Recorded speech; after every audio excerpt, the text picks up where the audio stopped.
और कश्मीर की सूरत हाल को ने और कश्मीरियों ने है कि कश्मीरी मुसलमानों को मोदी नहत्ते कश्मीरियों को आपने ये सोचा हुआ है कि आज़ाद कश्मीर पे कुछ हमें सबक सिखाने का। 50 दिन से कश्मीरी और आज कश्मीर को सारी कश्मीरी क़यादत जो है मैं कश्मीर का एम्बेसडर बनूंगा। दोस्तों, खबर तो आपको पता ही होगी कि पाकिस्तान जितना अल्लाह का नाम नहीं लेता उससे ज़्यादा कश्मीर करता है। जितना पैसा और दिमाग अपने लोगों की भलाई में खर्च नहीं करता है उससे ज़्यादा कश्मीर में आतंकवाद फैलाने के लिए खर्च करता है। भारत के वीर जवान सबसे ज़्यादा कश्मीर में ही शहीद होते हैं। भारत अपनी जीडीपी का अधिकतर हिस्सा कश्मीर पे ही खर्च करता है। तो आखिर में कश्मीर का मुद्दा इतना इम्पोर्टेंट क्यों है और दोनों ही देशों के लिए कश्मीर इम्पोर्टेंट क्यों है? क्या है कश्मीर की हिस्ट्री, क्या है कश्मीर का इतिहास? आज हम इस वीडियो में यही जानेंगे कि कश्मीर जो है उसका इतिहास क्या रहा है और वह भारत में कैसे शामिल हुआ है। तो आइए डिस्कस करते हैं। दोस्तों, जैसा कि आप मैप में देख रहे हैं कि जब भारत आज़ाद हुआ था, जब भारत में 17 ब्रिटिश प्रोविनेंस थी और 565 प्रिंसली स्टेट्स थे। ब्रिटिश प्रोविनेंस का मतलब ये था कि ऐसे स्टेट्स, ऐसे राज्य जहाँ पे ब्रिटिश जो है डायरेक्ट रूल करते थे, और प्रिंसली स्टेट्स का मतलब कि रूल राजा महाराजा किया करते थे, लेकिन डिसीजन पावर जो था वह ब्रिटिशर्स के पास था। तो जब देश आज़ाद हुआ था, जब हर प्रिंसली स्टेट्स को 3 ऑप्शन दिए गए थे कि या तो आप भारत में शामिल हो जाइए, या आप पाकिस्तान में शामिल हो जाइए, या फिर आप आपका एक सेपरेट देश बना लीजिए। तो जैसा कि मैंने आपको पिछले वीडियो में बताया था, कुछ प्रिंसली स्टेट्स थे जो कि डिसीजन नहीं ले पा रहे थे, जिनमें भोपाल, हैदराबाद, जूनागढ़ और जम्मू एंड कश्मीर शामिल था। अब अगर हम बात करें जम्मू एंड कश्मीर की, तो उस वक्त डोगरा साम्राज्य का शासन था जिसके राजा थे राजा हरि सिंह। जी हाँ दोस्तों, यह एक हिंदू राजा थे, लेकिन यहाँ की जो मेजोरिटी ऑफ पॉपुलेशन हुआ करती थी कश्मीर घाटी में, वह मुस्लिम समुदाय से थी। राजा हरि सिंह कश्मीर को एक आज़ाद देश बनाना चाहते थे। वह नहीं चाहते थे कि कश्मीर भारत के साथ मिले या पाकिस्तान के साथ मिले, लेकिन भारत और पाकिस्तान दोनों ही कश्मीर को अपने देश में विलय करना चाहते थे। इसी के कारण कई बार भारत और पाकिस्तान के कई रिप्रेजेंटेटिव, जिसमें सरदार वल्लभ भाई पटेल भी शामिल हैं, उन्होंने राजा हरि सिंह से मिलने की कोशिश करी और समझाने की कोशिश की, लेकिन वह नाकाम रहे। पाकिस्तान कैसे भी करके कश्मीर को अपने मुल्क में शामिल करना चाहता था। इसी के चलते पाकिस्तान के तत्कालीन प्रधानमंत्री लियाकत अली खान ने पाक आर्मी को ये निर्देश दिए कि पश्तूनों की सहायता से, जी हाँ दोस्तों, पश्तून लोग मतलब ट्राइबल लोग होते हैं जो अफगानिस्तान साइड के रहते हैं, उनकी मदद से आप कश्मीर पे हमला कर दीजिए। उन्होंने तो यह तक निर्देश दे दिए कि जितना हो सके आप कश्मीरियों को लूट लें और आगे बढ़ते जाएं। 22 अक्टूबर 1947 के दिन पाकिस्तानी आर्मी और पश्तून लोगों ने कश्मीर पर हमला कर दिया। राजा हरि सिंह ने सपने में भी नहीं सोचा था कि पाकिस्तान उनके साथ ऐसा विश्वासघात करेगा। राजा हरि सिंह की जो सेना थी वह इस हमले के लिए तैयार नहीं थी, इसलिए पाकिस्तानी आर्मी को रोकने वाला कोई भी नहीं था। उन्हें सामना करना भी पड़ा तो मुजफ्फराबाद तक कब्जा करने के बाद कुछ सैनिक मिले जिनको आसानी से हराकर पाकिस्तानी सेना और पश्तून लोग आगे बढ़ रहे थे। इधर पाकिस्तानी सेना कश्मीर में आगे बढ़ रही थी और उधर पाकिस्तान में बैठे मोहम्मद अली जिन्ना 26 अक्टूबर को आने वाली ईद श्रीनगर में मनाने के सपने देख रहे थे। भैया, सपने देखने के पैसे थोड़ी लगते हैं, देखने दीजिए, क्योंकि हरि सिंह के पास अभी भी एक मौका था मदद के लिए, जो कि था भारत, और वैसा ही हरि सिंह ने किया। राजा हरि सिंह ने भारत को एक पत्र लिखकर मदद मांगी और भारत ने भी तत्काल मदद के लिए वीपी मेनन को राजा हरि सिंह के पास भेज दिया। वीपी मेनन राजा हरि सिंह और उनकी फैमिली को सही सलामत दिल्ली ले आए।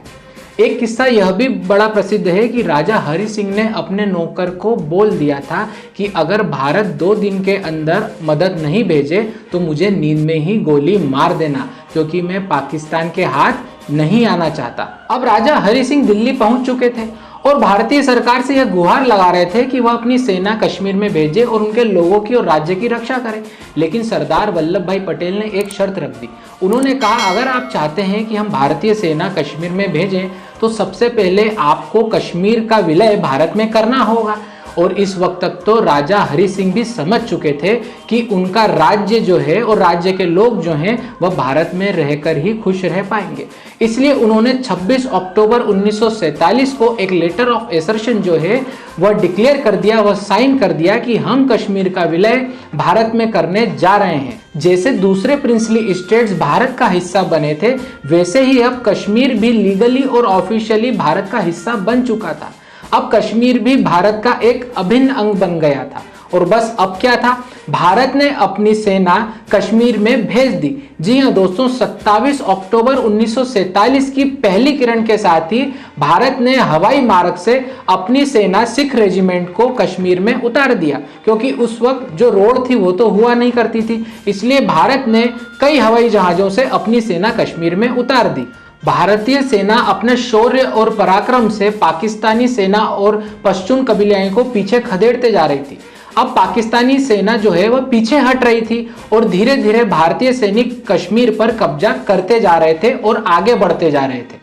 लेकिन भारत की फूटी किस्मत, इधर भारतीय सेना वीरतापूर्वक कश्मीर में आगे बढ़ रही थी और उधर हमारे भारत के पहले प्रधानमंत्री Pandit Jawaharlal Nehru British prime minister की सलाह पे यूनाइटेड नेशंस चले गए और कश्मीर का मुद्दा उठा दिया। यूनाइटेड नेशंस में जाने से दो देशों का यह मुद्दा अब एक इंटरनेशनल मुद्दा बन चुका था और यूनाइटेड नेशंस के हस्तक्षेप करते हुए दोनों ही सेना को स्टैंड स्टिल का आदेश दिया। स्टैंड स्टिल का मतलब है कि जो सेना जहां तक पहुंची है अब वहीं पर एक स्टैंड हो जाए, ना आगे बढ़े ना पीछे हटे। और आपने देखा होगा इसी के चलते पाकिस्तान के पास कश्मीर का कुछ हिस्सा रह गया और भारतीय सेना जो पूरे कश्मीर पर अपना कब्जा जमा सकती थी वह भी आधे कश्मीर पर ही जाकर खड़ी हो गई। 13 अगस्त 1948 के दिन यूनाइटेड नेशन में एक रिजोल्यूशन पास किया गया। रिजोल्यूशन में 3 पॉइंट कहे गए थे जिनको स्टेप बाय स्टेप दोनों कंट्रीज को फॉलो करना था। पहले पॉइंट में पाकिस्तानी आर्मी और पश्तून लोगों को कश्मीर में से हटना था और सेकंड पॉइंट में जब पाकिस्तानी आर्मी हट जाती उसके बाद इंडियन आर्मी को भी कश्मीर में से पीछे हटना था, लेकिन वह अपने कुछ सैनिक कश्मीर में रख सकती थी।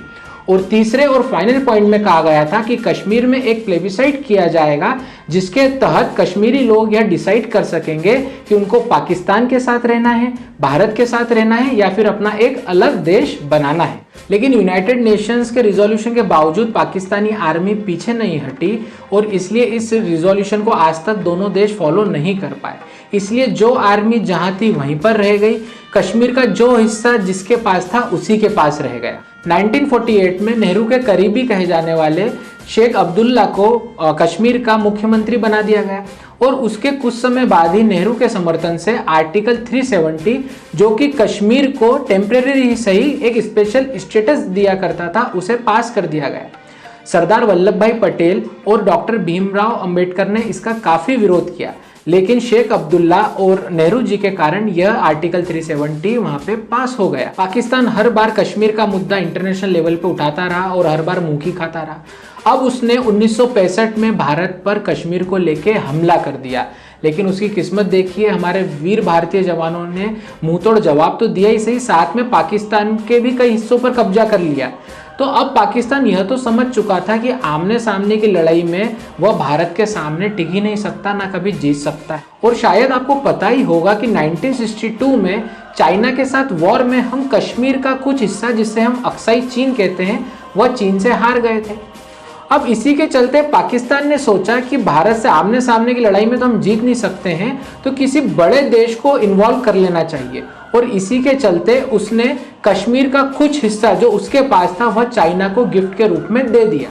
कई बार भारत और पाकिस्तान के बीच में बातचीत भी हुई कश्मीर मुद्दे को लेकर, लेकिन एक भी बार हल नहीं निकल पाया। 1984 में भारत ने सियाचिन ग्लेशियर, जी हाँ कश्मीर में एक सियाचिन ग्लेशियर है, उस पर अपनी भारतीय सेना भेजकर उस पर कब्जा कर लिया, जो कि स्ट्रेटेजिकली काफ़ी इंपॉर्टेंट पॉइंट है क्योंकि सियाचिन ग्लेशियर ही पाकिस्तान और चाइना को ज़मीनी रास्ते से जोड़ता है।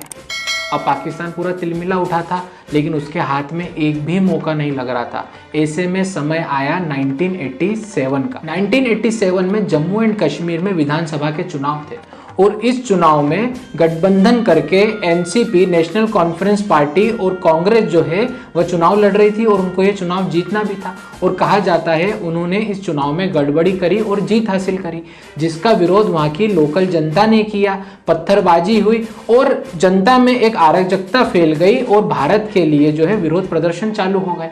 और बस यही वह मौका था जो पाकिस्तान को चाहिए था। अब पाकिस्तान को वह मौका मिल चुका था जिसकी वह सालों से तलाश कर रहा था। जी हाँ दोस्तों, अब पाकिस्तान ने कश्मीरी युवाओं को आज़ादी के नाम पर भड़काना चालू कर दिया और सीमा पार ले जाकर आतंकवाद की ट्रेनिंग चालू कर दी। और इसी दौर में उसने Jammu and Kashmir liberation army, Hizbul Mujahideen जैसे आतंकवादी संगठन भारत से लड़ने के लिए खड़े कर दिए। अब कश्मीर में आतंकवाद का एक दौर चालू हो चुका था।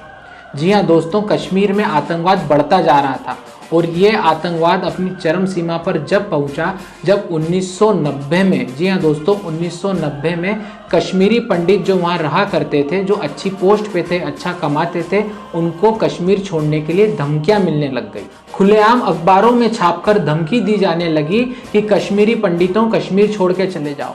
खुलेआम मस्जिदों के लाउड स्पीकरों में अनाउंसमेंट होने लगे कि कश्मीरी पंडित कश्मीर छोड़ के चले जाएं क्योंकि कश्मीर हमारा है। और जी हाँ दोस्तों, हद तब हो गई जब डर के मारे 19-20 जनवरी की रात को 2.5 लाख से 3 लाख कश्मीरी पंडित अपनी सारी संपत्ति, अपना सारा धन छोड़कर आधी रात को भारत चले आए और उन्होंने कश्मीर को छोड़ दिया। राजनीतिक दलों में इच्छा शक्ति की कमी होने के कारण जो कश्मीर मुद्दा आसानी से हल हो सकता था उसे आज तक हल नहीं कर पाए हैं। लेकिन इसमें एक बड़ा बदलाव जब देखने को मिला जब 5 अगस्त 2019 के दिन मोदी सरकार ने आर्टिकल 370 को रद्द कर दिया। आर्टिकल 370 रद्द होते ही जम्मू एंड कश्मीर से जो स्पेशल एक स्टेटस था वो हट गया और साथ ही राज्य को 2 हिस्सों में बांट दिया गया। जी हाँ दोस्तों, जम्मू एंड कश्मीर और लद्दाख दोनों को अलग अलग यूनियन टेरिटरी घोषित कर दिया गया। और इसी मूव के चलते अब यह आशा की जा रही है कि कश्मीर में भी अब रोजगार बढ़ेगा, लोगों में शिक्षा बढ़ेगी और जो आतंकवाद इतने सालों से फैला हुआ है उसमें भी कमी आएगी और एक ना एक दिन ये कश्मीर मुद्दा जरूर हल होगा। लेकिन पाकिस्तान समझ ले, कश्मीर हमारा था, हमारा है और हमारा ही रहेगा। तो जाते जाते 2 पंक्तियों द्वारा अपने शब्दों को विराम देना चाहूँगा। कितने भी भेज ले तू आतंकवादी और कितना भी मचा ले शोर, कितने भी भेज ले तू आतंकवादी और कितना भी मचा ले शोर, है हमारे वीर जवानों में हिम्मत और अब तो सरकार में भी है जोर।